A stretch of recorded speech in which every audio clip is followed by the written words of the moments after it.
commencer notre culte de ce matin, je vous invite à vous lever et nous allons chanter le cantique numéro 289. Entre tes mains, j'abandonne.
Oui, Seigneur notre Dieu, nous sommes venus ce matin pour te louer, pour te célébrer, pour t'adorer, Seigneur, et pour te remercier pour toutes choses que tu fais pour nous.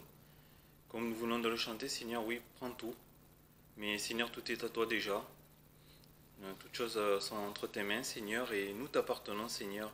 Nous voulons te remercier pour cela, d'être venu nous chercher. Seigneur, nous prions que tu bénisses ce culte, que tu bénisses les cantiques que nous chantons pour ta gloire, que tu bénisses le message que ton serviteur va nous délivrer en ton nom, qui nous apporte, Seigneur, la nourriture spirituelle dont nous avons besoin.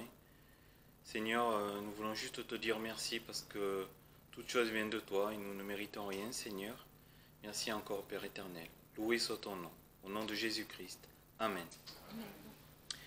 Pour vous asseoir pour le cantique suivant, qui sera le cantique numéro 270. Si mon peuple s'humilie.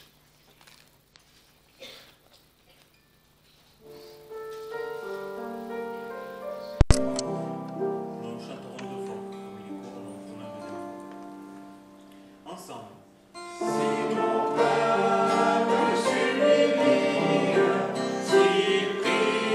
Cherchant la face, se détourne de sa voie.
chapitre 8, versets 1 à 17.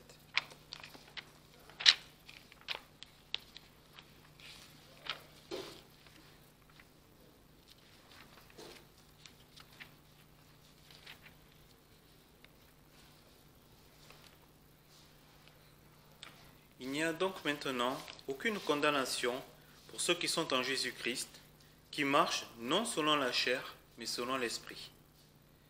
Parce que la loi de l'Esprit de vie, qui est en Jésus-Christ, m'a affranchi de la loi du péché et de la mort.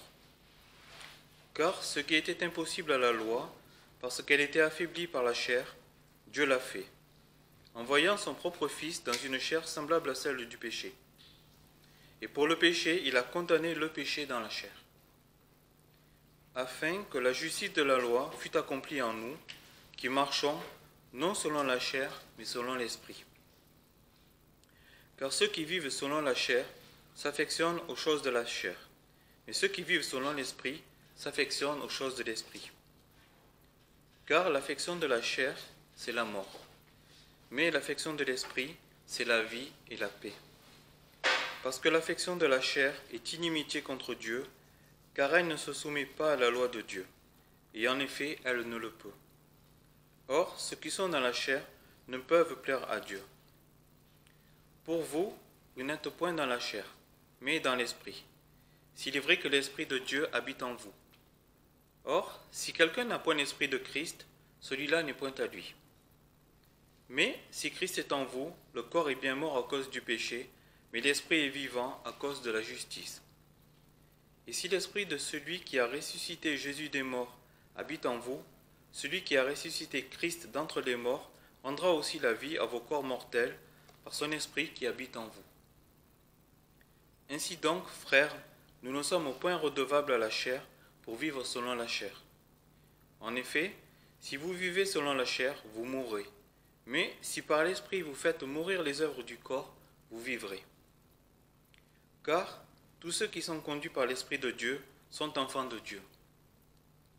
Car vous n'avez point reçu un esprit de servitude pour être encore dans la crainte, mais vous avez reçu un esprit d'adoption, par lequel nous crions « Abba, Père ». Car l'Esprit lui-même rend témoignage à notre esprit que nous sommes enfants de Dieu. Et si nous sommes enfants, nous sommes aussi héritiers, héritiers de Dieu et co-héritiers de Christ, si toutefois nous souffrons avec lui, afin que nous soyons aussi glorifiés avec lui.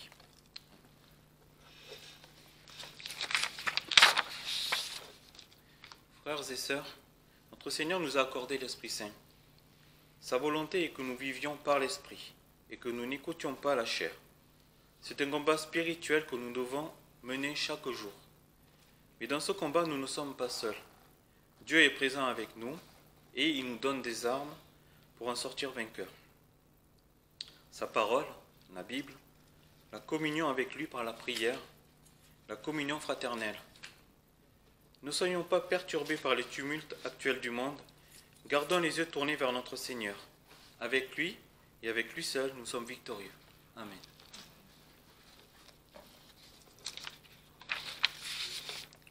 Nous allons poursuivre avec le cantique numéro 206.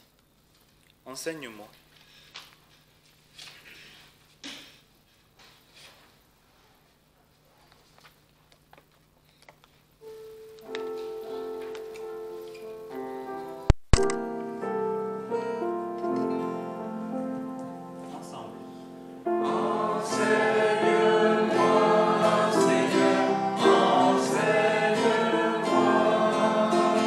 Garde mon frère,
Corinthiens 5, versets 20 et 21.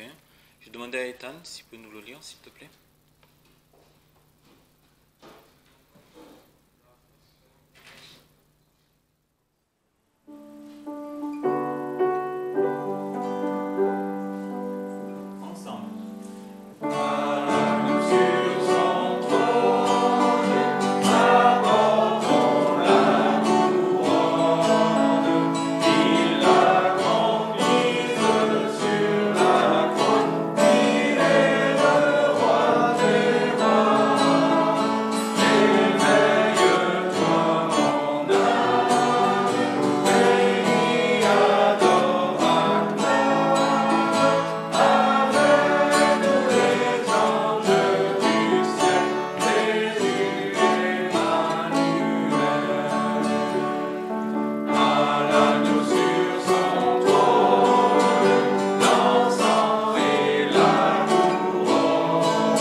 Didier à venir pour nous apporter le message que je vais vous apporter est celui sur la grâce de Dieu. Les deux sont très encourageants. Celui-là est un peu plus pratique. C'est donc dans le livre d'Agée, donc le prophète Agée, qui est un livre qui n'a que 2 chapitres. On pourrait tout lire, mais on va s'en tenir à quelques versets. Donc, prophète Agée au chapitre 2, à partir du verset 1er, comme ça donnera un tout petit peu le contexte. Et vous allez voir, moi, ça a été en début de semaine un très grand encouragement. Très grand encouragement, et la semaine qui a suivi a été à la hauteur de ce que Dieu promettait dans ce texte-là. Donc, Agée chapitre 2, verset 1, et je vais prier le temps qu'on trouve le verset. Voilà, je prie. Seigneur, je te remercie. C'est pas que la grâce ne suffise pas. En tout point, elle aurait pu nous encourager, mais à la fois, tu as des choses à nous dire parfois, des choses simples qu'on a besoin d'entendre, et puis qui seront aussi ce qui nous aidera à croire et à mettre en pratique, à appliquer ce que tu attends de nous. Seigneur, à chaque époque, à chaque temps, à chaque circonstance, eh bien, tu as des choses différentes à préciser dans nos vies, pour notre Église et pour chacun de nous. Seigneur, que tu appliques cette parole à nos cœurs, qu'on l'entende pour ta gloire, au nom de Jésus-Christ. Amen. Donc, prophète Agée, chapitre 2, verset 1. Le 21e jour du 7e mois, la parole de l'Éternel fut adressée par Agée le prophète en ces termes. « Parle donc à Zorobabel, fils de Salatiel, gouverneur de Juda, et à Yoshua, fils de Jotsadak, grand sacrificateur, et au reste du peuple, et dis-leur, qui est-ce qui reste parmi vous de ceux qui ont vu cette maison dans sa gloire première, et comment la voyez-vous maintenant ? telle qu'elle est, n'est-elle pas comme un rien à vos yeux? Or, maintenant, courage, Zorobabel, dit l'Éternel. Courage, Yoshua, fils de Jotsadak, grand sacrificateur. Et courage, vous, tout le peuple du pays, dit l'Éternel, et travaillez, car je suis avec vous, dit l'Éternel des armées. Selon l'alliance que j'ai traitée avec vous quand vous sortîtes d'Égypte, et mon esprit demeure au milieu de vous, ne craignez point. Car ainsi a dit l'Éternel des armées, encore une fois, dans peu de temps, j'ébranlerai les cieux et la terre et la mer et le sec, j'ébranlerai toutes les nations, et les trésors de toutes les nations arriveront, et je remplirai cette maison de gloire, a dit l'Éternel des armées. L'argent est à moi, et l'or est à moi, dit l'Éternel des armées. La gloire de cette dernière maison sera plus grande que celle de la première, a dit l'Éternel des armées, et je mettrai la paix en ce lieu, dit l'Éternel des armées. Déjà, il y a suffisamment de paroles, suffisamment explicites, qui parlent à nos cœurs, qui peuvent nous encourager, des mots simples, mais on va quand même essayer de comprendre ce livre. Il faut toujours remettre les choses dans leur contexte littéral pour savoir pourquoi il dit ça à ce moment-là et à qui, et pourquoi à ces personnes-là et pas à d'autres. Donc, Agé, c'était un prophète contemporain de Esdras et Néhémie. Donc ça pose, quand on connaît l'histoire de la Bible, ça pose clairement un moment, une époque. Esdras, c'est le livre de la reconstruction du temple. Néhémie, c'est le livre de la reconstruction des murailles. Et donc là, on le voit bien de ce qu'on a lu, qu'il est question de la reconstruction du temple. Donc, et s'il y a eu reconstruction, c'est qu'il y avait eu destruction avant. On ne va pas revenir énormément en arrière, mais il y a eu destruction parce qu'il y a eu rébellion, désobéissance du peuple, malgré les avertissements des prophètes. Mais en l'occurrence, là, on va voir que ce n'est pas des problèmes de livraison. Il y a un ralentissement, voire un frein à la reconstruction du temple. Alors, il y a eu des édits royaux. Au début, c'était très favorable, et puis après, ça a freiné. Il y a eu des ennemis, il y a eu de l'opposition. Mais quelles que soient les raisons, là, Dieu ne dit pas « Ah oui, mais bon, c'est pas de votre faute, il y a eu ça qui est arrivé. » Il ne parle pas de ce qui est arrivé, il parle de leur propre responsabilité dans cette interruption du chantier, on va dire.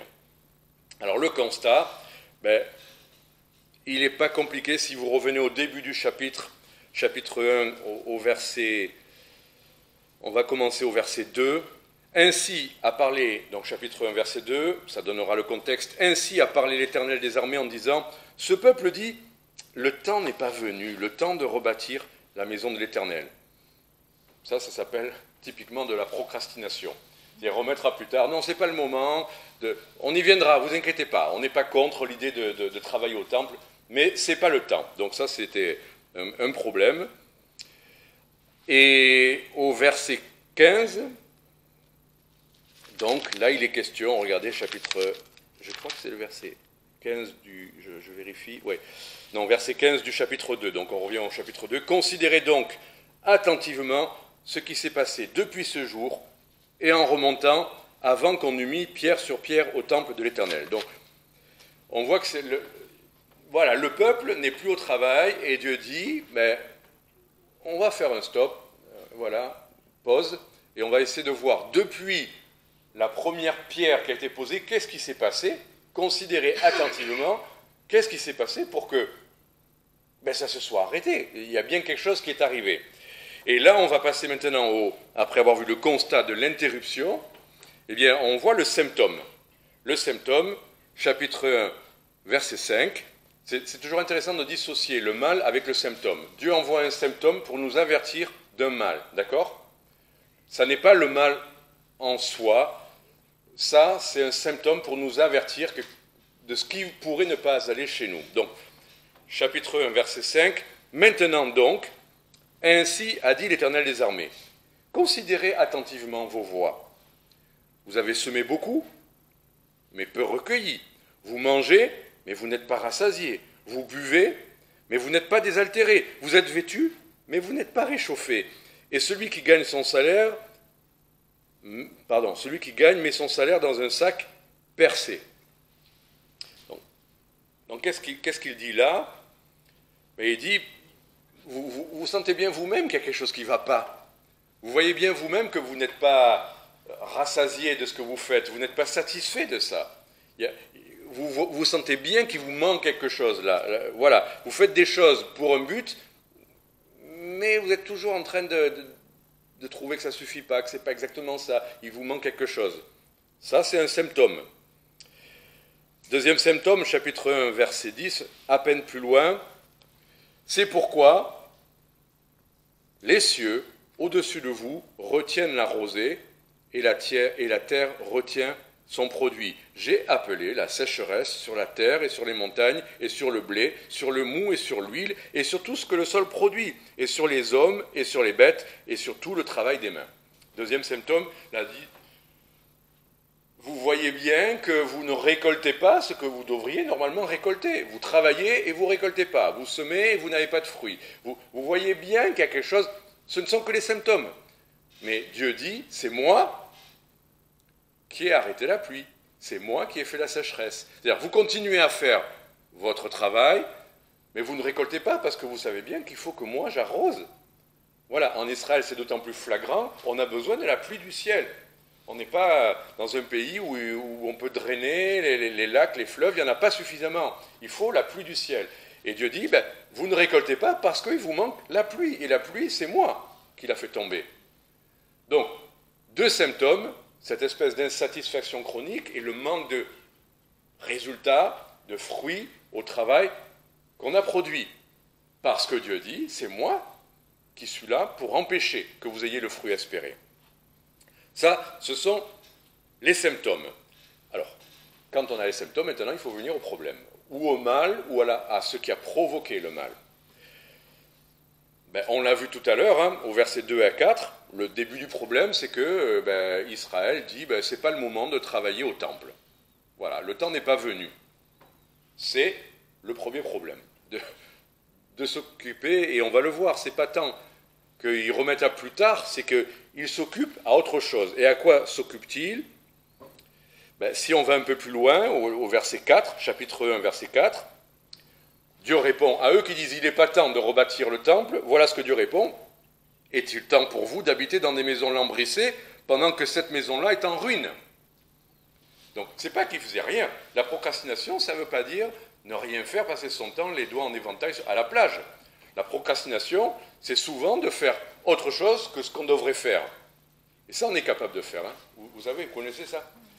Qu'on trouve 1000 choses à faire plutôt que celles qu'on devrait faire. Et on repousse, et on repousse, et on repousse, et on s'occupe de ça, et de ça, et de ça. C'est ça la procrastination. Et c'est exactement ça. Dieu n'est pas contre le fait qu'on ait des maisons. Dieu n'est pas contre qu'on ait des maisons qui soient bien décorées. C'est pas ça le problème. Le problème, c'est quand ça passe avant de faire ce que Dieu attend de nous.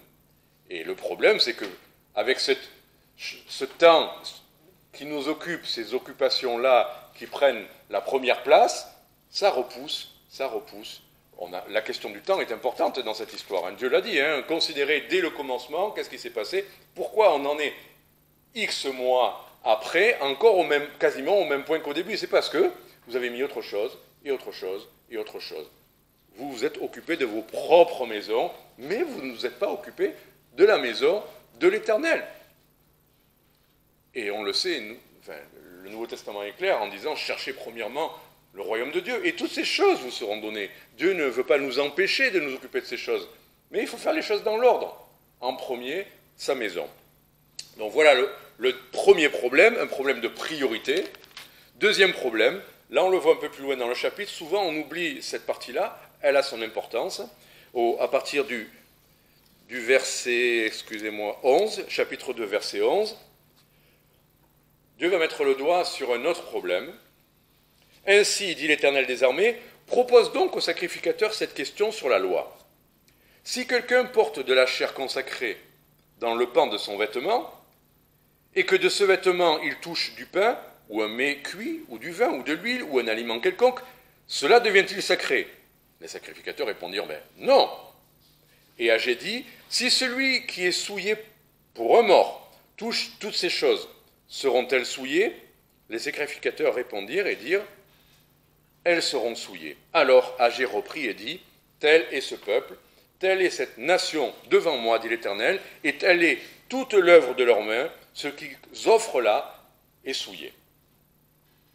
Alors, on n'est pas habitué à cette tournure de phrase de prendre l'image d'un aliment sacré. Est-ce que si ça touche autre chose, ça le rend plus sacré? Nous, on pourrait presque croire ça, qu'il suffit. Il y a ce verset dans le Nouveau Testament qui dit que tout est sanctifié par la parole et par la prière. Donc on se dit, ben voilà, si on fait quelque chose de sacré pour le Seigneur, toute notre vie va, grâce à cette sainteté de notre piété, toute notre vie va être pure et parfaite.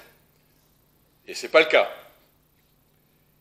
Malheureusement, si on a des temps sacrés avec le Seigneur, des temps de communion, des temps de lecture, des temps de prière, des temps de rassemblement pour un culte, pour adorer le Seigneur, est-ce que toute notre semaine va être pure et parfaite parce qu'on a vécu ces temps sacrés? Ben là, en l'occurrence, Dieu dit non. S'il y a quelque chose de souillé, ce qui est souillé reste souillé. Et en revanche, il dit, si dans votre temps, vous avez vraiment des choses souillées, voilà. Mais là, pour le coup, c'est là, oui. Ce qui est souillé, ne croyez pas que c'est quelque chose de compartimenté, il n'y a pas de souci, c'est juste ce temps-là, et puis le reste de ma semaine peut être tout à fait convenable devant Dieu. Dieu dit non, ce qui est souillé contamine le reste. La sainteté ne se propage pas automatiquement, le virus, le péché, la souillure se propagent automatiquement. Et c'est ça qu'il dit, alors, rappelle au peuple, eux qui viennent faire des offrandes, et quand même, c'est pas qu'ils faisaient rien au temple, ils apportaient des choses pour Dieu. Ils ne travaillaient pas pour reconstruire le temple, mais ils apportaient quand même des choses pour Dieu. Et Dieu dit, mais vos offrandes, là, donc on a vu tout à l'heure, c'est pas la priorité pour vous de reconstruire, et en plus vous faites des choses, parfois c'est même souillé, et vous viendriez comme ça apporter des offrandes, des sacrifices de louange et dire tout va bien. Mais Dieu dit non, dis au peuple, c'est ce qu'il dit, dis au peuple que toute l'œuvre de leurs mains, ce qu'ils offrent là, est souillé. Donc voilà, on a pour le coup le message assez tranché du prophète Agé. Il a bien mis le doigt sur des choses qui ne vont pas, mais pour autant, et c'est ça qui est extraordinaire, ce livre-là n'est pas là pour nous culpabiliser, puisque tout va changer. C'est pas pour qu'on s'écrase là et qu'on se flagelle en disant « Ah Seigneur, ah Seigneur, ah Seigneur ». Quand le Seigneur nous fait la grâce de nous révéler quelque chose qui ne va pas en nous, c'est pour le régler. Et il nous donne la capacité. Moi, je suis heureux quand... On n'aime jamais être repris, mais je suis heureux quand il me montre quelque chose de précis, quand lui me le montre. Pas quand moi je me demande si, je me tourmente. Quand lui me montre quelque chose, je suis heureux parce que je sais qu'il me le montre pour que je puisse faire quelque chose. Pas pour me culpabiliser, pas pour être écrasé, pas pour être paralysé par la culpabilité. Non, c'est pour demander pardon et essayer de le régler. Et il me donne le pouvoir de le régler. Et ce livre-là est extraordinairement encourageant, parce que c'est pas comme quand les prophètes venaient avertir de la destruction du temple. Là, on était en phase plutôt optimiste, positive, enfin de reconstruction. Ça, ces choses-là, il faut les régler, mais ça n'est entre guillemets ça n'est que quelque chose qui a freiné la reconstruction. Mais c'est pas définitif, c'est pas une destruction, c'est juste régler ça et repartons de l'avant. Et c'est exactement le message d'Agé au peuple, parce que ça va tout changer. C'est extraordinaire de se dire qu'un message pourrait tout changer. On dit, mais quoi, les habitudes qu'on a prises depuis des années, tout ce temps qu'on a perdu, toutes les mauvaises choses qu'on a faites, il suffirait d'un message et d'un coup. Écoutez, quand c'est le message de Dieu, oui. Quand c'est le message des hommes, non. C'est des promesses politiques. Mais quand c'est le message de Dieu, oui. Ça va tout changer. Et c'est ça qui est extraordinaire. Et c'était quoi le message ? Je trouve intéressant. On a lu le message tout à l'heure.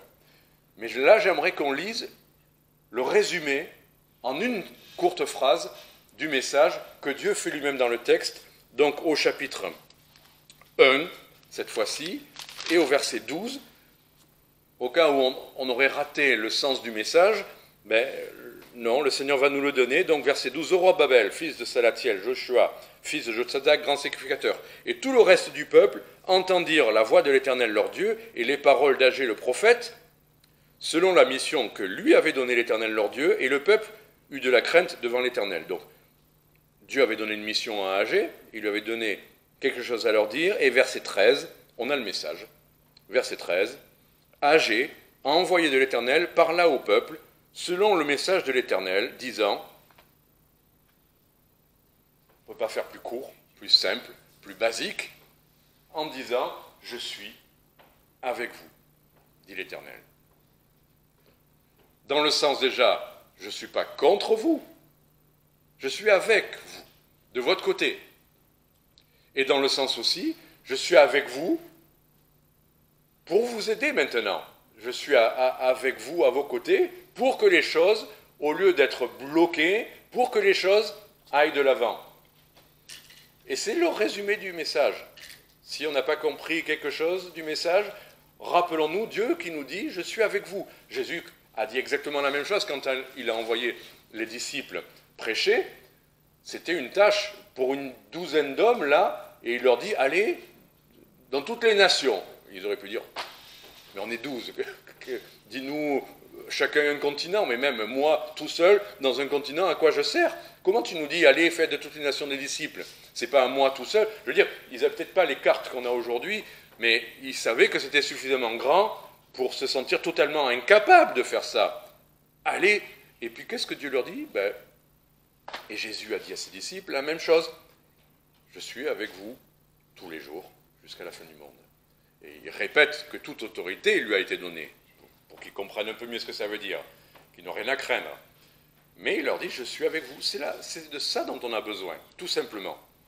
Donc voilà le message, simple, basique, facile à retenir. Et le résultat, chapitre 1, verset 14, le résultat, c'est à ça qu'on voit l'efficacité de la parole de Dieu. Et quand c'est vraiment la volonté de Dieu, c'est que justement les choses changent après le message. Ce n'est pas comme les choses qu'on a entendues 10 000 fois et qu'on ne change jamais. Quand c'est vraiment Dieu qui parle, avec lui, il y a la vie. Avec lui, il y a l'efficacité.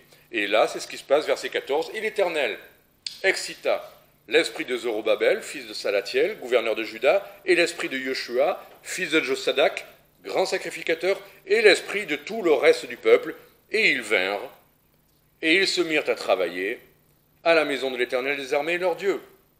Point la ligne. C'était ça le but du message. Dieu n'a pas demandé, allez, faites ci, combattez les Philistins, ou Ammon, ou Moab. Non, il a dit, venez travailler, venez faire un peu de... Voilà, poser des briques, amener des truelles, enfin, venez travailler. Et les responsables Dieu a réveillé leur esprit, parce que même eux étaient à moitié endormis. Il ne faut pas croire que c'est juste... il y a toujours des gens plus ou moins engagés dans l'Église ou dans l'œuvre, mais non, là, c'est tout le monde qui était à peu près dans la même disposition. Et là, les responsables religieux et le gouverneur, donc responsable politique et responsable, enfin, oui, politique dans le sens gestion du peuple, gestion du pays, et le responsable spirituel, leur cœur est touché, et tout le peuple. Et tout le peuple. C'est Dieu qui est venu toucher chacun. Ce n'est pas les deux qui sont allés courir après tout le monde, frapper aux portes, faire des messages sur Internet ou je ne sais quoi. C'est Dieu qui est allé chercher chacun dans son foyer et qui a réveillé chacun. Et tous, réveillés par le Seigneur, sont venus travailler. Un réveil juste pour venir faire des travaux. Quand c'est la volonté de Dieu, quand c'est le moment de faire le travaux, il n'y a pas besoin de faire plus. Dieu réveille notre esprit pour qu'on lui obéisse précisément à ce qu'il nous demande. Pas qu'on fasse la même chose, mais pour qu'on fasse ce que Dieu attend de nous. Donc maintenant, tout cela étant dit, chapitre 2, verset 18, maintenant que ces choses sont en place, voilà ce qu'il dit.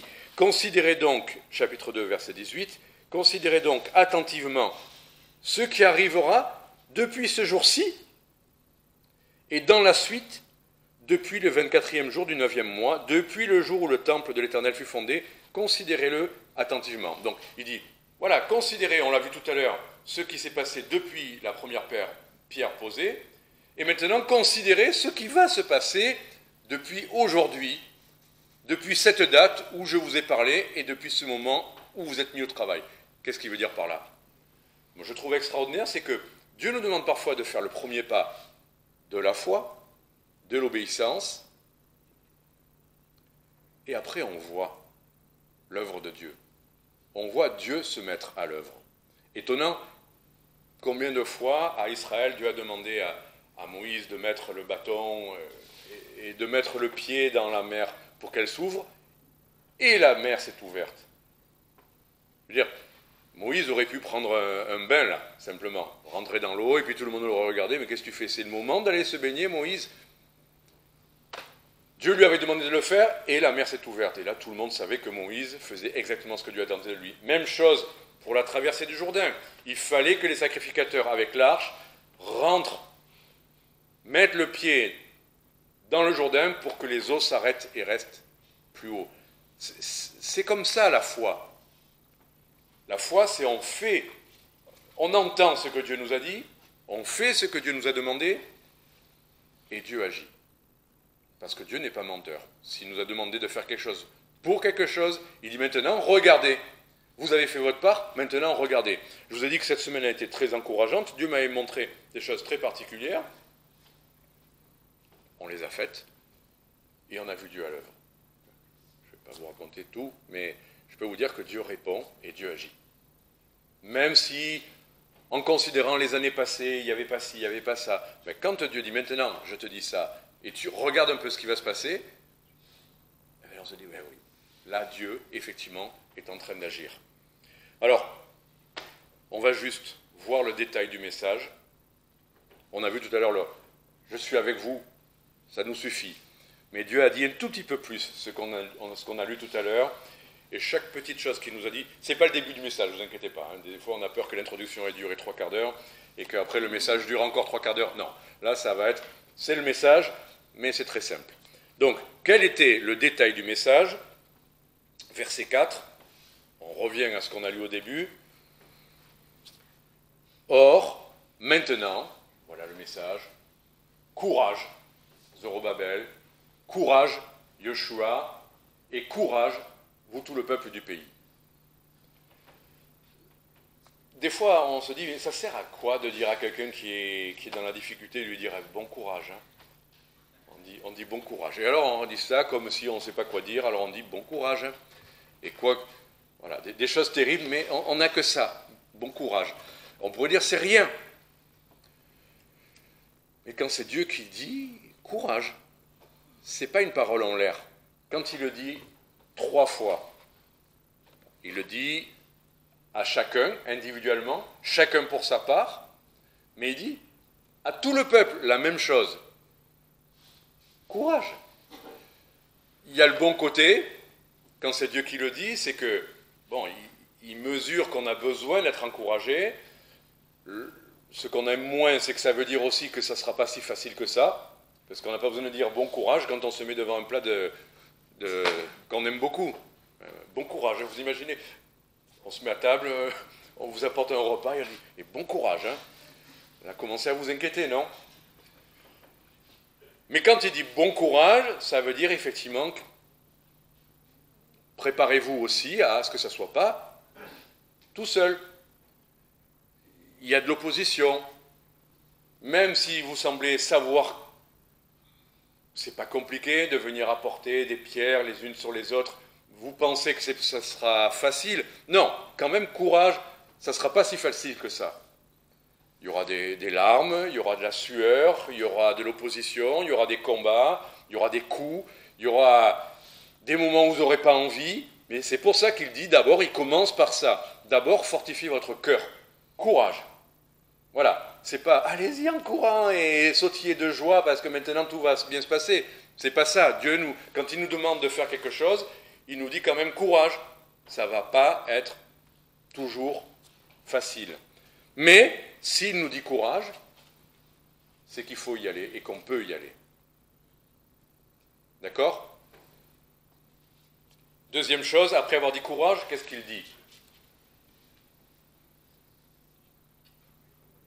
Voilà. Vous voyez, je n'ai pas besoin de faire de message, en fait, il suffit de lire. Hein. Courage, et allez vous allonger, faire une sieste? Non. Courage, et travailler. Il y a du travail dans l'œuvre du Seigneur pour pour le temple du Seigneur. L'Église est appelée le temple aujourd'hui. Vous le savez, vous êtes, vos corps, chacun individuellement, sont le temple du Saint-Esprit, mais ensemble, l'Église est aussi le temple du Seigneur. L'Esprit de Dieu est là. Et pourtant, on doit bâtir. Et pourtant, l'apôtre Paul parle d'être co-ouvrier. Il y a du travail. Il y a des douleurs, évidemment, mais il y a des choses à faire. Et il ne faut pas s'inquiéter de se dire « Mais qu'est-ce qu'il y a à faire? Qu'est-ce qu'on va me demander? J'y arriverai pas, je ne pourrai pas. » Ce n'est pas obligatoirement des choses compliquées, c'est des choses que vous avez à faire. Et il faut les faire, c'est tout. Des fois, on voit une montagne à déplacer, et on se dit oh, « Comment je vais faire avec ma montagne ?» Mais des fois, ce n'est pas plus compliqué que de commencer par en bas. Commencez déjà. Faites votre part. Alors on dit « Mais c'est Dieu qui va la déplacer. Moi, je vais juste regarder Dieu qui la déplace. » Oui, mais en l'occurrence, c'est juste que ce qu'on aura fait ne va pas revenir à sa place. C'est ça qu'il promet. C'est que ça ne sera pas en vain. Vous voyez, on ne travaille pas avec du sable. On travaille dans l'œuvre de Dieu et on apporte des matériaux qui peuvent demeurer si c'est Dieu qui travaille avec nous. Quand il dit travailler, il faut arrêter d'attendre. Il faut arrêter de procrastiner. Il faut arrêter de regarder le ciel pour voir si les temps sont favorables. Si Dieu est en train de, effectivement, amener les nuages. Si ça commence même à pleuvoir, on se mettra à travailler si ça commence à pleuvoir. Ben non. Quand Dieu dit maintenant on travaille, on va travailler. Et on attend de la part de Dieu qu'il fasse ce qu'il a promis. Et la grande promesse qu'on a vue tout à l'heure, qu'est-ce qui fait qu'on peut travailler? C'est pas de se dire ah je suis capable, je vais y arriver, en avant les gars, on est tous ensemble, on le peut. C'est pas ça, c'est pas le ensemble là, même s'ils ont travaillé tous ensemble. C'est chacun qui fait ce que Dieu lui dit, et c'est surtout, on pourrait dire, pas uniquement, mais principalement, parce que Dieu a dit, car je suis avec vous. Il n'a pas dit, et en plus, je viendrai donner un coup de main, et en plus, avec moi, je vous donnerai des conseils. Non, Dieu dit, vous pourrez travailler parce que je suis avec vous. Vous arrêterez de travailler en vain, parce que tant que vous travaillez, vous, sans moi, vous connaissez la suite du verset,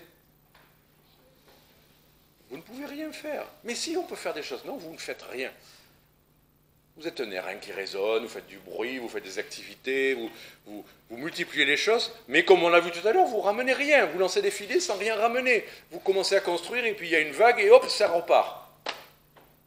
Mais quand Dieu dit « Travaillez, car je suis avec vous », et là, cette phrase qui dit « Sans moi, vous ne pouvez rien faire », il y a cette autre phrase qui dit « Mais par la foi, tout est possible ». Et quand Dieu est là, tout est possible. Et ce qui ne servait à rien tout à l'heure rend tout possible. Le travail, le même travail, sans Dieu ne sert à rien, et avec Dieu, tout peut se passer. Et là, on n'est plus en train de dire, même récolter à la hauteur de ce qu'on a fait. Non, tout peut arriver. Nous, on fait notre petit travail, toujours le même, mais puisque Dieu est à l'œuvre, tout peut arriver. Et je termine maintenant simplement, maintenant qu'on a compris le message, il a donné juste 2-3 éléments en plus. S'il l'a dit, c'est pas en vain. Verset 6, bon déjà, verset 5, pardon. Selon l'alliance que j'ai traitée avec vous quand vous sortîtes d'Égypte. Vous voyez, là on a fait un peu une contextualisation au moment d'Esdras, de la reconstruction du temple et tout ça. On peut dire c'est pour ce moment-là. Mais Agé dit simplement, mais ce n'est pas quelque chose de nouveau que je vous dis. C'est ce auquel je me suis engagé même déjà à la sortie de l'Égypte. Quand je vous ai délivré de l'esclavage de l'Égypte, c'était pour vous faire venir dans ce pays, c'était pour avoir, même si c'est la tente d'assignation que Dieu avait instituée, le temple, c'est une matérialisation, mais c'est quand même le même principe que la tente d'assignation. Ça veut dire, je suis avec vous. C'est ça. Le temple. Ben, je me suis engagé à être avec vous quand je vous ai fait sortir d'Égypte. Je vous ai racheté pour que vous soyez mon peuple, un peuple saint, que vous m'apparteniez, Mais combien de fois dans le désert, combien de fois dans la loi, Dieu a dit « je suis avec vous ». C'est pas juste « voilà les règles et maintenant moi je me mets dans mon bureau et j'attends de voir le résultat. Et j'ai des caméras pour vous épier et quand ça va pas, je fais tomber la foudre du ciel ». Non, Dieu avait promis en donnant ces lois-là, tout ce qu'il avait donné, je suis avec vous. Ça fait partie même de l'alliance mosaïque. Dieu était déjà avec son peuple Israël dès la sortie de l'Égypte. Et donc là, quand il dit « je suis avec vous », il ne fait que rappeler ce qu'il avait déjà promis. Comme Dieu à nous aujourd'hui peut nous dire, réactualiser cette promesse-là que « je suis avec vous tous les jours jusqu'à la fin du monde », on avait peut-être besoin de le réentendre alors qu'on le sait, il nous l'a déjà dit. C'est pas nouveau, même si Dieu rappelle ça. Donc, il rappelle que c'est une alliance qu'il avait déjà donnée. Verset 5, « Et mon esprit demeure au milieu de vous. » Déjà, l'esprit de Dieu demeurait au milieu d'eux. Alors, petite question pour les érudits. Qu'est-ce que ça veut dire, son esprit qui demeure au milieu d'eux, dans le contexte à l'époque? Il était où dès la sortie de l'Égypte? Pour voir si on est tous d'accord. Un petit exercice, parce que quand je parle beaucoup, je me dis si c'est bien de faire parler les autres. L'esprit de Dieu était où? Enfin, est-ce que c'est juste une figure poétique large pour dire Dieu est avec vous, donc mon esprit est avec vous? Est-ce qu'il y a des textes qui appuient cette idée-là? La nuée, dès la sortie de l'Égypte, il n'y a pas un verset qui dit que la nuée, c'est l'Esprit de Dieu. Mais on voit quand même l'ange de l'Éternel, qui est, on le sait, le Fils de Dieu, déjà. Eh bien, l'ange de l'Éternel est là, qui ouvre la marche, et puis il y a la nuée derrière, qui éclaire la nuit et qui conduit le jour. Enfin, la nuée est aussi celle qui demeure sur la tente d'assignation, qui est là même jusqu'au lieu très saint. C'est elle qui se lève et qui dit au peuple « en avant », ou c'est elle qui s'arrête et qui dit au peuple « on se repose ». La nuée. Et dans le temple, bien que la nuée soit déjà là, il y a eu un moment donné où quand ils ont dédicacé le temple, qu'est-ce qui s'est passé? La nuée a rempli tout le temple. Là, ça dit littéralement la gloire. La gloire de Dieu remplit le temple, simplement parce qu'ils ont chanté des cantiques et qu'ils avaient fait ce que Dieu attendait d'eux. Et là, la nuée remplit au point que même les sacrificateurs devaient sortir parce qu'ils ne pouvaient pas supporter la gloire de Dieu. On ne peut pas voir la gloire de Dieu normalement, à part en Christ et dans l'éternité. Mais l'Esprit de Dieu était déjà là. Et il y a bien des versets après qui parlent, non par la force, d'accord, non par la puissance, mais par mon esprit, dit l'Éternel des armées. Toutes les victoires, toutes les avancées dans l'œuvre de Dieu, tous les réveils, tout ce qui est important, dès l'origine, dès Israël et jusqu'à aujourd'hui, c'est par l'Esprit de Dieu. Ce n'est pas une nouveauté du mouvement pentecôtiste ou même de la Pentecôte d'Acte 2. C'est l'Esprit de Dieu qui était à l'œuvre. Dès les premiers versets, tout premiers versets de la Bible, au commencement, Dieu créa les cieux et la terre, et l'Esprit de Dieu se mouvait au-dessus des eaux. C'est pas tiens, Dieu a eu envie de faire une petite figure poétique, là, de nous dire, bon, il a créé, et puis son esprit se promène après au-dessus des eaux. Non, son esprit était là, à l'œuvre. Donc, quand Dieu rappelle là, mon esprit demeure au milieu de vous, ne craignez rien. Qu'est-ce que vous avez à craindre si c'est mon esprit qui agit en vous, qui agit à travers vous, qui est en train de bâtir? Des oppositions. Je vous ai dit courage, courage. Mais vous craignez des douleurs, vous craignez des difficultés, vous craignez de ne pas avoir assez. Alors Dieu répond, alors vous inquiétez pas. J'ébranlerai les cieux et la terre, la mer, le sec, j'ébranlerai parmi toutes les nations. Je me suis dit, pourquoi il va ébranler la mer et le sec? Il est question là d'or et d'argent. Mais vous imaginez, juste parce que ça m'a traversé l'esprit, si on avait le moyen de faire sortir tout l'or qui est tombé au fond des océans, dans ces bateaux qui ont coulé pendant les tempêtes, quand on transportait des richesses et tout ça, si on avait le moyen, nous, de dire, hop, tout l'or va réapparaître, qui est dans les... Je peux vous assurer que le bâtiment ici, tous les étages, seraient remplis d'or. Il y a C'est juste pour nous dire pourquoi, quand il dit qu'il ébranle la mer et le sec, c'est que même dans la mer, il y a des richesses insoupçonnées, même au fond des océans. Bon, ça c'était une petite aparté. Mais quoi qu'il en soit, il dit, je remplirai de gloire cette maison. Ne vous inquiétez pas. Vous êtes juste en train de faire les murs. Ce n'est pas glorieux des murs. Hein. Ce qui compte, c'est ce qu'il y a à l'intérieur. Mais faites les murs, et moi je remplirai, c'est pas pour rien, moi je remplirai de gloire cette maison. Et on termine. Cette maison, souvent on compare au passé, on a les biographies, autrefois ça a été comme ça, c'était glorieux, c'était magnifique, les serviteurs de Dieu consacrés, et le mouvement de l'esprit magnifique, et des conversions, et de la repentance, c'est beau toutes ces biographies. Et bien on se dit, bon, Marseille, 2021, même 2022, on va être une petite poignée à se réunir, à chanter gentiment nos cantiques, et à écouter la parole de Dieu. Peut-être que ça sera comme ça. Mais si Dieu est à l'œuvre, ça peut être beaucoup plus. On sème et on récolte. On travaille et Dieu arrose. Et la grande promesse, c'est que non seulement, verset 9, la gloire de cette dernière maison sera plus grande que celle de la première, a dit l'Éternel des armées, et je mettrai la paix en ce lieu. La paix en ce lieu. On aimait bien quand il nous disait je vais mettre la gloire, à moi l'or et l'argent. Et là, on a tout plein d'images de richesse, d'abondance. Alors, on aimait bien cette idée de si d'un coup l'or pouvait se mettre à arriver là au milieu de nous, on pourrait acheter notre propre bâtiment au lieu d'être logé gratuitement par nos frères chinois. On les remercie. Mais si d'un coup on avait tout ça, tout cet argent, et on achèterait, et là on pourrait inviter des gens, et je ne sais pas ce qu'on ferait tout ça d'ailleurs. Pour l'évangile, qu'est-ce qu'on en ferait? On offrirait des Bibles partout, mais on les a les Bibles. On offrirait des traités, non, on les a les traités. Alors travaillez, on a tout ce qu'il faut. Travailler. Dieu remplira de gloire, sa gloire. La gloire, ce n'est pas la gloire des hommes où on dira waouh, le prédicateur, waouh, les chants, waouh, le programme de Noël. Ça, c'est quand on amène nos briques à nous. La gloire, c'est quand Dieu se révèle en Jésus-Christ.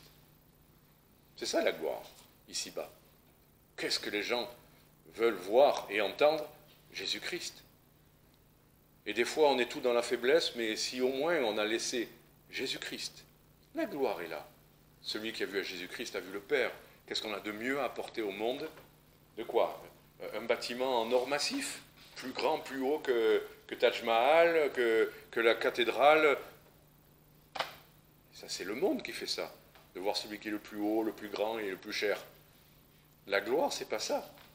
C'est Jésus-Christ, le Fils de Dieu. Dieu lui-même au milieu des hommes. Jésus-Christ crucifié. Et Dieu promet, en plus de la gloire, il dit, et je mettrai la paix.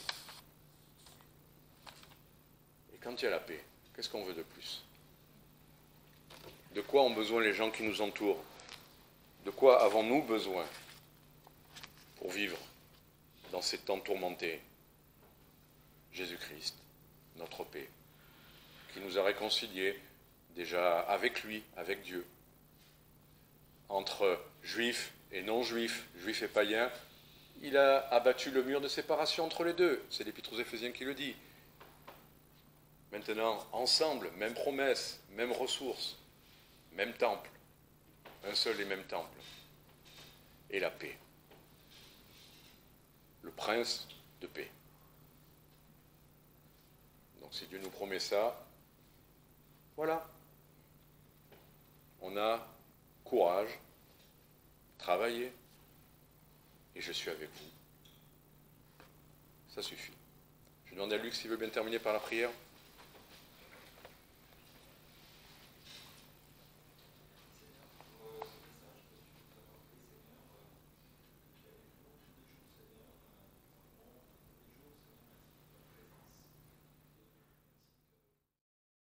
À vous lever pour chanter le dernier cantique de notre culte, le cantique numéro 88, Je crois au Dieu vivant.